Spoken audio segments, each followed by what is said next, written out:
네, 풋볼 주크박스 시간이 돌아왔습니다. 송영주 위원님과 함께하는 시간. 자, 오늘 주제는요. 참 오늘 콘텐츠가 좀 우울할 수도 있겠다라는 생각이 드는 게 맨유, 첼시, 뉴캐슬을 이야기하겠다라고 말씀해 주셨습니다. 이게 사실 원래 이 자리에 있을 팀들이 아닌데 좀 아래쪽에 있잖아요. 그러니까 맨체스터 유나이티드가 2승 2패고 첼시하고 뉴캐슬이 1승씩밖에 거두지 못했거든요. 그렇죠. 그런 측면에서 봤을 때 무언가 마음이 가고 뭔가 짠해지고 그런 느낌이 듭니다. 특히 첼시 같은 경우에는 여름에 4억 유로 이상을 썼어요.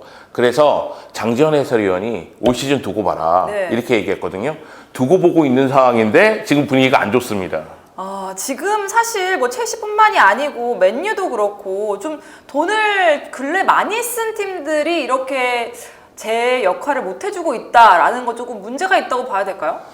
그런 측면도 있죠. 일단 지금 저희가 얘기하는 팀이 맨유, 첼시, 뉴캐슬인데 맨유, 첼시는 부상 선수가 너무 많아요. 맞아요. 그리고 첼시는 포체티노 감독이 왔기 때문에 새로운 감독이 왔는데 새로 영입된 선수들도 많아요.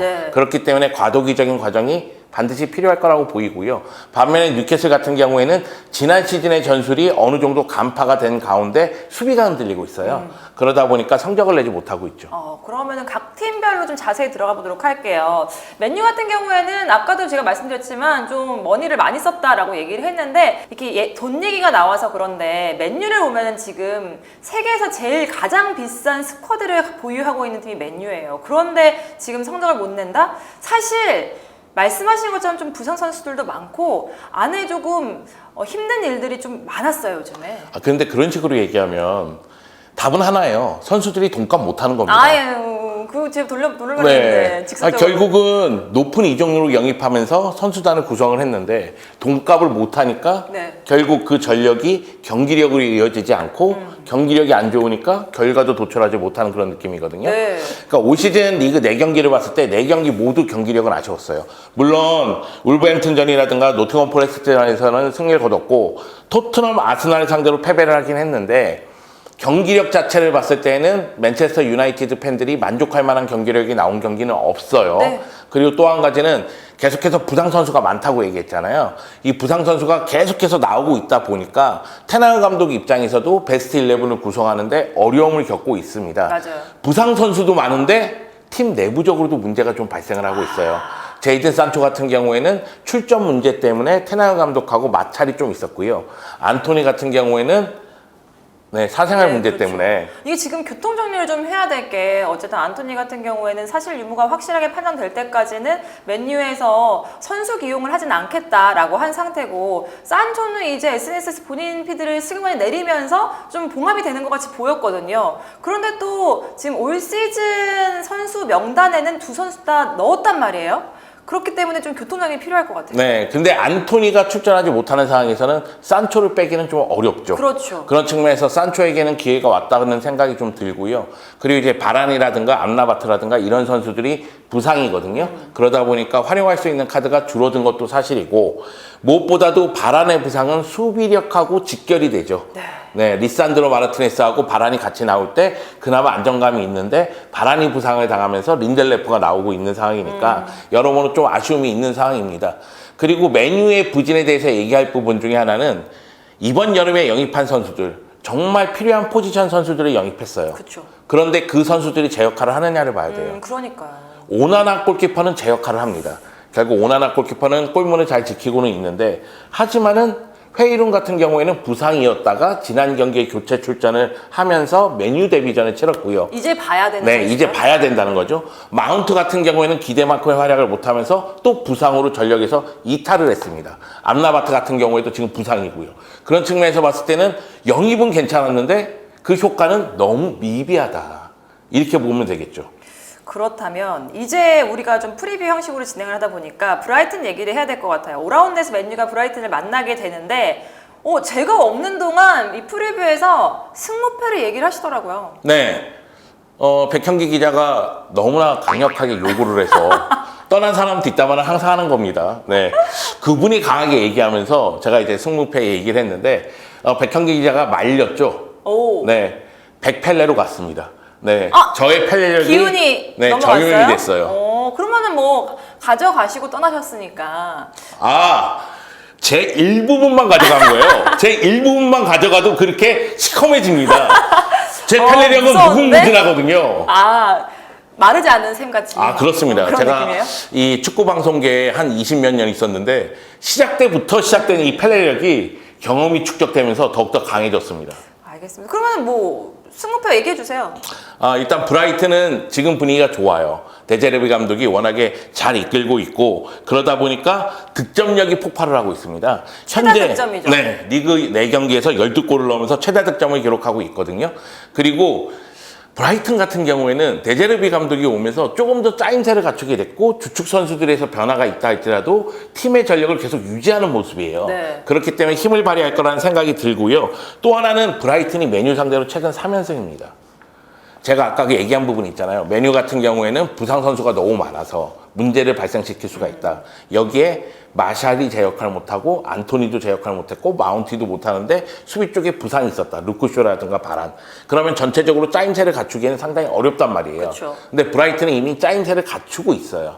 거기다가 메뉴 상대로 최근 3연승이니까 메뉴 상대로 자신감 있게 플레이할 가능성이 있다는 거죠. 그래서 저는 브라이튼의 승리를 예상합니다. 승무패는 사실 뭐 다른 뭐 전력 이런 것보다도 상대 전적 무시 못하거든요. 네, 맞아요. 흐름을 무시 못해요. 그렇기 때문에 브라이튼 승리? 네, 브라이튼이 승리할 가능성이 좀 더 크다는 생각은 들어요. 결국 맨체스터 유나이티드가 브라이튼을 상대로 승리하려면 마샬을 빼십시오. 그러면서 레시포드를 올리고요. 그리고 가르나초하고 산초를 배치를 하든 그런 식으로 가고 중원에서 경쟁력을 가져야 됩니다. 네. 부페와 에릭센과 카세미로가 얼마만큼 브라이튼의 미드필더를 제압할 수 있느냐. 그 제압하는 여부에 따라서 메뉴가 결과를 가져갈 수 있지 않을까 그런 생각은 듭니다. 이거 맨유 팬들은 좀 사이다 같은. 아, 그런가요? 네. 제가 이렇게 얘기하면 메뉴 팬들이 당황하죠. 왜요? 저 펠레가 또 무슨 얘기를 하고 있지? 이러면서. 내가 생각했는데 지금 명주 위원님이 말씀하시면 이거 아닌가? 이렇게 생각하는 네, 그런 그렇죠. 거죠. 네. 한번 지켜보겠습니다. 제가 묘한 매력이 있어요. 매력은 많으셔요. 매력부자. 아니, 정말 당연한 얘기를 하는데 아닌 것 같은 느낌을 줘요. 무슨 소리예요? 네. 그렇지 않아요. 여러분들 댓글 좀 달아주세요. 나는 팩트를 얘기하고 있는데 뭔가 이상한 소리를 하고 있구나 이런 느낌을 받나 봐요. 아닙니다, 위원님. 네, 알겠습니다. 전문가적인 그 식견 굉장히 제가 뭐라고 그렇지만 어쨌든 저는 인정을 하고 있고 많은 팬들이 인정을 하는 바입니다. 저는 맨유 승리로 가겠습니다. 그런데 가능성이 있어요. 왜냐하면 브라이튼이 최다 득점을 기록하고 있는 이유 중에 하나는 최전방에 에반 퍼거슨이 터졌거든요. 근데 에반 퍼거슨하고 데니 웰백이 부상으로 이 경기에 못 나온다는 얘기가 있으니까 그러면 파괴력에서 문제를 좀 발생시킬 수도 있겠다. 그리고 미토마 같은 경우에도 일본 대표팀 갔다 왔으니까 컨디션 조절에 문제를 좀 드러낼 가능성이 있지 않을까? 그런 측면까지 고려한다면 메뉴 가능성 당연히 있죠. 홈경기인데. 제가 지금 경기를 봤을 때는 퐁당퐁당으로 승리를 챙기고 있거든요. 맞습니다. 그렇기 때문에 전 그런 거 잘 보거든요. 퐁당 이번에 퐁. 퐁, 승. 네, 저도 그런 식으로 예측 많이 하다가 펠레된 거거든요. 퐁당 당이 될 수 있어요. 한번 보세요. 네. 한번 어떻게 될지. 어쨌든 위원님하고는 정반대의 결과를 제가 예측했습니다. 첼시도 뭐 굉장히 쉽지 않은 경기를 하고 있어요. 근데 뭐 초반까지만 해도 장 의원님이 첼시는 좀 기다려보자 이런 네. 얘기를 했거든요. 위원님 어떻게 보세요? 기다려야 됩니다. 지금 안 기다리면 어쩔게요. 그게 정답이네. 지금 불 났는데 집에. 왜 불이 났냐면 부상 선수가 너무 많아요. 많아요. 진짜 많아요. 이번 A매치 기간 동안 무드릭도 종아리 부상을 당했다는 네. 얘기가 있더라고요. 그러면서 약 10명 정도가 지금 부상으로 전력에서 이탈한 상태니까 그러면은 포체티노 감독 입장에서도 자신이 생각한 플랜 A가 있을 거 아니에요. 근데 그 플랜 A를 제대로 가동하기는 어렵죠. 플랜 A를 가동하기 어려웠는데 플랜 B를 생각해서 선수가 없어. 막 이런 거죠, 지금. 그런 측면도 있죠. 거기다가 포체티노 감독 입장에서는 선수를 알아가고 이 선수를 여기다 썼을 때 어떤 효과가 나오는지 지금 파악하는 단계란 말이에요. 볼 수조차 없는 거죠. 네, 근데 그것조차 안 되고 있으니까 다시 한번 얘기하지만 첼시는 시즌 초반에 어려움이 따를 수밖에 없습니다. 새로운 감독이 왔고 그리고 또 하나는 선수단 변화가 매우 커요. 그렇기 때문에 어느 정도 이제 짜임새를 갖추려면 시간이 필요한데 이 가운데 부상 선수가 너무 많다. 네. 그것이 이제 문제점으로 작용하고 있는 거죠. 근데 그러면은 그 부상 선수가 돌아올 때까지 얼마나 잘 버티느냐가 관건이잖아요. 네. 저는 첼시 같은 경우에는 포체티노 감독이 방법을 찾을 거라고 생각은 해요. 물론 지금 이 순간의 경기력을 봤을 때는 아쉬움이 크죠. 특히 지난 경기 노팅엄 포레스트전 0대1 패배는 굉장히 충격적인 패배거든요. 네. 그렇긴 하지만은 일단은 이 짜임새라든 플랜 A를 제대로 만들어 놓으면 첼시는 잘 돌아갈 가능성이 큽니다. 워낙에 영입을 많이 했기 때문에 그렇죠. 그 영입한 효과가 어느 순간에는 나올 거라는 생각이 들어요. 그러면 어느 부분에서 조금 더 강화돼서 이 상황을 좀 탈피를 해야 될까요? 저는 지금 상황에서는 부상 선수가 너무 많기 때문에 네. 누구를 바꾸고 누구를 기용해라 이런 얘기하기가 상당히 어렵습니다. 네. 결국 지금 선택한 자원들 중에서 제 역할을 해줘야 되는 선수들이 있다는 거죠. 이제 수비 쪽에서는 뭐 3백을 가동하든 4백을 가동하든 티아고 실바가 중심을 제대로 잡아줘야 됩니다. 그리고 니콜라 잭슨이 최전방을 책임지고 있는데 좀 폭발해줘야 돼요. 네. 그리고 공격을 전개하는 데 있어서 스털링이 조금 더 에이스 같은 모습을 보여줘야 됩니다. 맞아요. 네, 물론 이런 얘기하면 스털링이 에이스냐 막 이러면서 댓글이 막 올라올 텐데 제가 생각하기에는 지금 생존에 있는 명단, 부상 명단 말고 거지. 네, 남아있는 명단을 봤을 때에는 결국은 스털링이 뭔가 또 해줘야 된다는 거죠. 카이세도 영입된 다음에 카이세도가 제 역할을 못했기 때문에 비판을 좀 많이 들었어요. 이종료도 너무나 비쌌는데 제 역할을 못했다는 얘기 듣지만 제가 느끼기에는 결국 첼시는 엔소랑 카이세도 중심으로 미드필드 라인을 구성을 해야 돼요. 여기서도 호흡을 좀 더 높일 필요성이 있는 거죠. 이 두 선수에게도 기다림이 필요하다. 네. 엔소는 워낙에 잘하고 있는데 카이세도를 좀 기다려줄 필요성이 있잖아요. 그러니까요. 둘이 호흡도 좀 네. 기다려줄 필요가 있다. 자, 그렇다면 본머스를 만나게 되거든요. 네. 저는 올 시즌 눈여겨보는 팀 중에 한 팀이 본머스예요. 왜냐하면 본머스 감독이 안도니 이라올라 감독이거든요. 이 스페인 무대에서는 상당히 유명한 감독입니다. 지난 시즌까지 라요 바이카노를 이끌었었는데 상당히 간격 유지를 촘촘히 가져가면서 압박에 능하고 빠른 전환을 추구하는 감독이에요. 그러다 보니까 본머스 지휘봉 잡고 나서도 4-2-3의 형태를 갖추면서 빠르게 역습을 전개하고자 노력을 하고 있고 이 가운데 뭐 솔란케라든가 필리핀 같은 경우에는 언제든지 득점포를 가동할 수 있는 자원이니까 네. 첼시 입장에서도 상당히 어려운 경기이긴 한데 첼시가 본머스 상대로 최근 2연승이고 그리고 첼시 입장에서는 여기서 또 패배를 당하면 포체티노 감독에 대한 비판이 굉장히 높아질 수도 있거든요. 물론 우리는 축구적인 이야기를 하다 보니까 감독이 바뀌었고 선수단 변화가 크고 좀 기다려줘야 된다 이렇게 얘기하지만 팬들은 그러지 않아요. 그렇지 않죠. 결과를 내면서 팀이 성장하기를 원하거든요. 네. 그렇기 때문에 첼시 입장에서도 이 본머스하고 경기는 사력을 다할 가능성이 큽니다. 여기다 본머스가 올 시즌 승리가 없기 때문에 이 경기는 첼시가 당연히 승리를 노려야 되고요. 승리를 거둬야 되는 경기입니다. 나 이거 알았어. 나 지금 정순재 아나운서의 그 자세를 알았어. 태도를 알았어. 뭐예요? 나한테 물어보고 승무패 어떻게 될까요? 그러면 내가 딱 승 하면 그 다음 패로 가자. 이런 거잖아요 지금. 저도 사실 근데 지금 막 당황하는 게 지금... 머릿속은 지금 첼시 승을 생각하고 있었는데 내가 먼저 선택한 거야. 너무 간파를 하셨다. 네. 근데 영주 위원님이 하도 펠레라고 하니까 제가 사실 위원님의 전문성과 위원님의 식견은 굉장히 신뢰를 하지만 위원님의 승부패 예측은 신뢰가 아직 안 가요. 네. 저도 그거는 동의합니다. 네. 그런데 그런 경우가 있어요. 제가 가끔씩 놀라는 경우가 내가 진짜 펠레인가 이런 생각이 드는 게 이런 경기에서 들 때예요. 그렇죠. 그럼 본머스가 승리를 거두면 사실 정배거든. 본머스가 올 시즌 첫 승을 첼시를 상대로 거두는 거잖아요. 근데 내가 첼시 승이라고 했단 말이야. 근데 본머스가 승리를 거두면서 내가 진짜 펠레구나 이렇게 느끼는 경우가 있거든요. 제가 사실 기록적으로 하나를 또 보면은 첼시가 지금 5개의 득점, 5개의 실점을 하고 있거든요. 네. 지금 본머스 같은 경우에는 4개의 득점, 8개의 실점이에요. 실점이 굉장히 많아요. 그렇기 때문에 저는 본머스 하겠습니다. 이런 식으로 간다. 어차피 네. 무한이면 도죠. 이거 마지막 경기까지 가면 파국이 일어날 것 같은. 이러면 파국이야! 막 이런 이랬는데 만약에 제가 다 맞추면 이거는 진짜. 네. 그럼 내 덕이지. 그렇죠. 위원님 덕이기도 하고 위원님의 명예가 더 실추되는. 네. 근데 실추될 명예도 없어요. 알겠습니다. 뉴캐슬 한번 얘기하면서 끝까지 네. 한번 가보겠습니다. 뉴캐슬. 지금 1승 말씀하신 것처럼 승이 하나밖에 없어요. 네. 아스톤 빌라에게 승리 거둔 다음에 내리 3연패를 당했죠. 네. 근데 뉴캐슬은 이런 점도 고려를 해야 됩니다.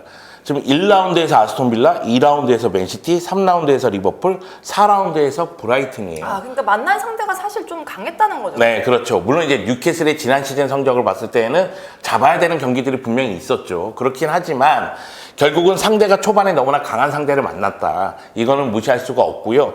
또 하나는 에드하우 감독의 이 4-3-3을 바탕으로 한 굉장히 효율적인 축구가 상대에게 어느 정도 읽힌 면도 있습니다. 네. 그 가운데 라인을 올리면서 안쪽으로 들어가면서 공격을 전개하고자 노력을 할 때 산드로 토날리가 영입이 됐기 때문에 공격 루트는 더욱더 다양해졌다고 볼 수는 있지만 수비 라인이 뒷공간 커버에서 문제를 드러내는 경우가 많아요. 네.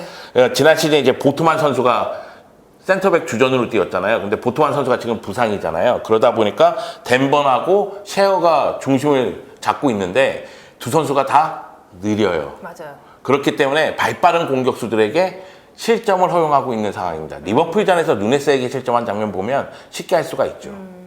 더 보강을 좀 했어야 되는 게 아닌가. 센터백 보강을 했어야 된다는 얘기가 지금 나오고 있어요. 네. 사실 뉴캐슬은 챔피언스 리그하고 프리미어 리그를 병행하는 시즌이니까 나름대로 전력 보강에 신경을 많이 쓰긴 했어요. 그렇긴 하지만 센터백 자원들이 발이 느리다는 점, 그거는 분명히 프리미어 리그에서도 그렇고 챔피언스 리그에서도 그렇고 뉴캐슬의 발목을 잡을 가능성이 큽니다. 그렇다면 이제 만나는 상대가 브렌트포드란 말이에요. 브렌트포드가 1승 3무 8위에 지금 자리하고 있는데 어떻게 보세요? 지금 완전히 강팀도 아니고 완전히 약팀도 아니고. 네, 토마스 프랑크 감독이 워낙에 잘 이끌고 있는 모습인데 일단은 끈끈한 모습을 보여주면서 패배가 없는 모습이죠. 그러니까 브렌트포드 같은 경우에는 전력 누수가 좀 있는 편이긴 합니다. 무엇보다도 징계로 아이반 토니를 쓸 수가 없는 게 상당히 아쉽긴 하지만 그렇다 할지라도 위사하고 은베모를 앞세운 역습 공격이 상당히 위력적이고요. 그리고 토마스 프랑크 감독이 맞붙었을 때 이거 우리가 이길만 하다. 조금 더 공격적으로 나가야 되겠다. 이런 생각이 들 때는 4-3-3을 쓰고요.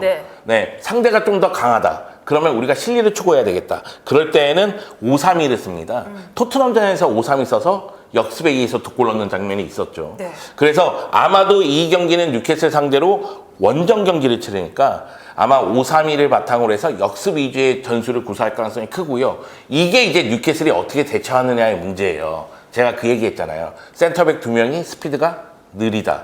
그런데 브렌트포드는 위사 은베모가 빨라요. 결국은 이 공격수들의 역습을 어떻게 제어하느냐. 이것을 제어하지 못하면 뉴캐슬은 이 경기에서 결과를 가져가지 못할 가능성도 있습니다. 가능성도 있다? 네. 가능성도 있다. 뭐예요? 분패예요? 승이에요? 뭐예요? 아, 그래서 무승부입니다. 아, 무승부라고요? 네. 무승부라고 하면 반대로 하기 어려운데? 저는 뉴캐슬 갈게요. 네. 좋은 선택이네요. 네. 좀 위원님한테 얘기를 듣다 보니까 이거는 그런 거 제가 말씀드렸죠. 위원님의 승무패는 신뢰를 하지 않지만 위원님의 내용은 신뢰를 한다. 그런데 뭐 빠른 선수와 느린 선수의 얘기를 수비 쪽에서 해주셨지만 분명히 거기에서 뭔가 누수가 있을 것 같아요. 아, 저도 정순주의 예언 누수가 있을 것 같다. 뭐야 이거? 누수가 있을 것 같다. 이거 뭐야? 어디 물새요? 아니 무슨 갑자기 무슨 누수가 있을 것 같다야. 아니 저는 그날 뭐 컨디션이 안 좋거나 그럼요. 아니면은 뭐 여러 가지 상황이 있을 수 있겠죠. 네, 프리미어 리그는 예측하기가 상당히 어려운 리그이기 때문에 너무 부담 가질 필요 없고요. 근데 저는 뉴캐슬을 보면서 그런 생각은 좀 들었어요. 뭐냐면 뉴캐슬이 미드필더 라인이 굉장히 좋잖아요. 조엘링턴이라든가 산드로 토날리 그리고 기마랑이스가 있기 때문에 이 세 명의 선수가 이 경기에서 중원을 완전히 장악한다면 그러면 경기를 주도하면서 먼저 선제골, 추가골을 넣을 수도 있는 거잖아요. 그래서 뉴캐슬이 승리할 가능성이 분명히 높다는 생각도 들었어요. 그런데 아까 전에 그 부분이 있잖아요. 약간 전술적으로 상극 같은 그런 느낌. 네, 맞아요. 그런 느낌 때문에 브렌트포드가 올 시즌에 상당히 끈끈한데 이런 면도 있기 때문에 그래도 무승부는 거두지 않을까? 제 마음속으로 타협을 한 거죠. 네. 그래서 저는 무승부를 선택했거든요. 제가 원투펀치에서 엘로우를 진짜 많이 했고 승부 예측을 할 때마다 굉장한 분석과 굉장한 공부로 항상 승무패를 했거든요. 그래갖고 승률이 좋기는 했어요. 근데 위원님하고 같이 할 때는 뭔가 머리를 비우고 그냥 감으로 가는 게 맞다는 생각이 들어서 오늘 그냥 막 찔렀거든요. 근데 이게 진짜 맞으면 정말 여러분들 아니 위원님의 영향이 큰 거예요. 네 아니 이전까지는 굉장한 분석과 노력을 갖고 했는데 날아갈 때는 그냥 막했다. 이 방송 뭐가 됩니까? 이 방송은 막혀야 될 것 같은 그런 분위기입니다. 그런데 또 이제 코끼리 뒷걸음쳐갖고 쥐잡듯이 그렇게 또 걸리면은 저는 뭐 위원님의 수혜를 보는 거니까. 네네네. 뭐 거의 귀 한 개로 흘리시네요, 막 그냥 제 말을. 그럼 제가 뭐라고 얘기할까요? 여기서 멱살 잡을 수도 없고. 네. 알겠습니다. 개인적으로 생각했을 때 정순지 아나운서가 많이 맞출 것 같습니다. 한번 보시죠. 다음 컨텐츠 뵙겠습니다. 안녕히 계세요. 안녕히 계세요.